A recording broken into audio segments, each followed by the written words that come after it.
All right, so we're at the last module for really the larger theme of why we are here, and that's identifying purpose. And of course, we have a lovely letter from one of our followers, Sydney. She says, I'm at a standstill in my career. I've worked very hard to be in the C-suite, and I realize that I'm not fulfilled in my work. I'm not sure how did I get here. I've enjoyed the perks, amazing living conditions, jet setting around the world, but I am completely unhappy. How do I find my purpose? CB. CB. Well, purpose is this thing that we've had in us since we were children. Right. And a lot of us kind of walk away from it. We run from it. We kind of do what's predictable. And so I always tell people, think about the thing. And you actually did this in our workshop at Business Insider. You actually said, think about the thing that brought you joy when you were a child. Right. You know, what thing, or what was that go-to thing that you did extremely well, that it was like organic, it was a gift. You know, and a lot of times our purpose is aligned with those things that presented themselves as early as 5 or 6 years old. And that's why I tell people all the time, they think this is a useless activity, but you need to comb through your past. And I'm literally talking about go to a park, go to a cafe, sit with the journal and ask yourself, when was those moments as early as I can remember that I enjoyed doing X or Z? What was it about me using my talents and my gifts that brought me alive? Was I contributing to the greater good of society or whatever? What were those things? Then the secondary part of that is what happened. Right. Because we have to be able to identify the pattern towards that familial pathology, that's my jam, towards the moment where someone or something told you that you could not do that. Absolutely. That was something that you could not fulfill. Because usually that's always the case.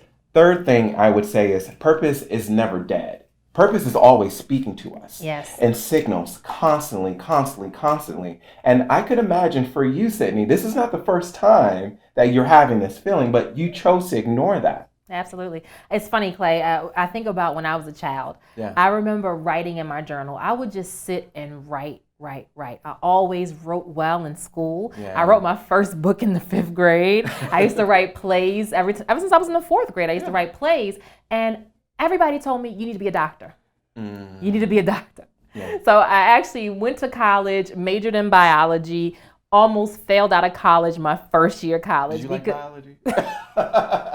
I barely know what 2 + 2 is. So when they had me in trigonometry and all of that, I struggled, right? And so it was something that was totally against the grain of who I am as a person. And so I always encourage people, like you just said, write down those things in your journal that make you feel good. Like in a day, even if you want to itemize, get yourself a joy jar, you know, and write down those things on a sticky note of the things that brought you joy throughout the day. Put them in the jar, and at the end of a week or at the end of a month, really sit down and pull those things out, and you'll start to see themes of the things that you really enjoy, the things that really make you feel good. And those things you can actually compile together to get back to your purpose, because like you said, it's always speaking to you for sure. And I would just add to that too, don't be surprised if when you're having this realization, people might not be supportive of you.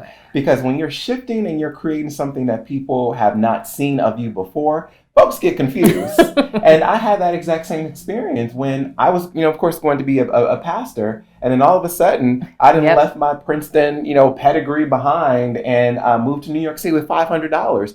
I confused a lot of people, but I knew in my heart of hearts, because I paid attention. I paid attention to all of the signs that were consistently presented itself in front of me. And now, as I said before, I started to retrain other people on who I was and the purpose that I was going to follow.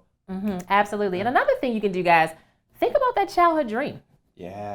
Think about that childhood dream, the thing that you used to look at TV and say, oh my God.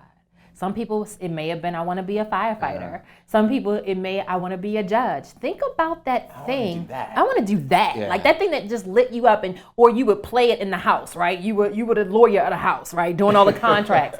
If that's what lit you up as a child, go back to it. I mean, I remember being in law school, and there was a gentleman who was a physician, had practiced for 28 years, went back to law school because he always wanted to be an attorney. Now that's powerful. He was about 58 years old, but guess what? Like you said, Clay, your purpose is never dead. It never dies until you fully let it go. All right, so here's your action homework in your journal, right? As we're asking you, What brought you life? What did you celebrate the most when you were younger? And now let's create an action plan to fulfill that.